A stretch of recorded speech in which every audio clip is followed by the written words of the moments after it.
World Solar Challenge is kind of it's called the Formula One of eco-friendly motorsports. You race from the top of Australia to the bottom, and it's 3,000 kilometers, or 1,600 miles, and you do it entirely unsupported apart from your own team. And you're going through the middle of the outback, so you'll pass through maybe 2 major settlements in that whole time. You have to take everything with you, and if that wasn't like enough of a challenge, you're actually building the vehicle that you use to do that, and it has to run entirely on sunlight. If you look at our car, you might be a bit confused actually. It looks like kind of like a small, like a baby spaceship that hasn't quite grown up yet. It's quite tiny and only seats one person, so it really looks a lot like a racing car. The technology inside the car that is maybe transferable to what you'd see outside is stuff like the intelligent management system we've got inside. So the car is actually constantly thinking, how can it drive itself more efficiently?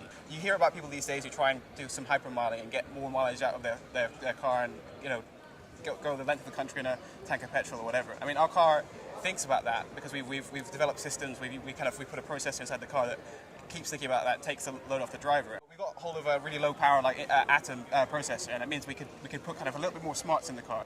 For a lot of the time, the driver's just steering and making sure we don't hit things, and the car is really thinking about dealing with hills, dealing with changes in weather conditions, and really making sure it drives efficiently. But in the past, we had to compromise because you didn't have the energy budget to let the car think. You had to kind of send it by radio, the radio would cut out, and you'd have a big car, like driving along a big truck full of kind of a whole stack of almost like desktops that we kind of like jerry-rigged to run in the back of a truck, and it did all the number crunching. But now we can do that in the car. We spent 8 weeks designing the first car in 2009 to a kind of level where we thought it was pretty good.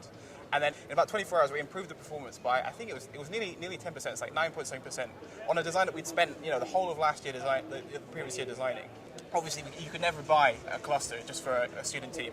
But the possibility of kind of just having some time on it and just sending our work off to do it, and then coming back and then using that to inform our own design processes. The time when you need like a bigger hammer to get around a problem. That's the one thing that puts us ahead of the other guys. And no one else can use an HPC cluster at the moment because they all still think you have to buy one, and their university's not going to get them one.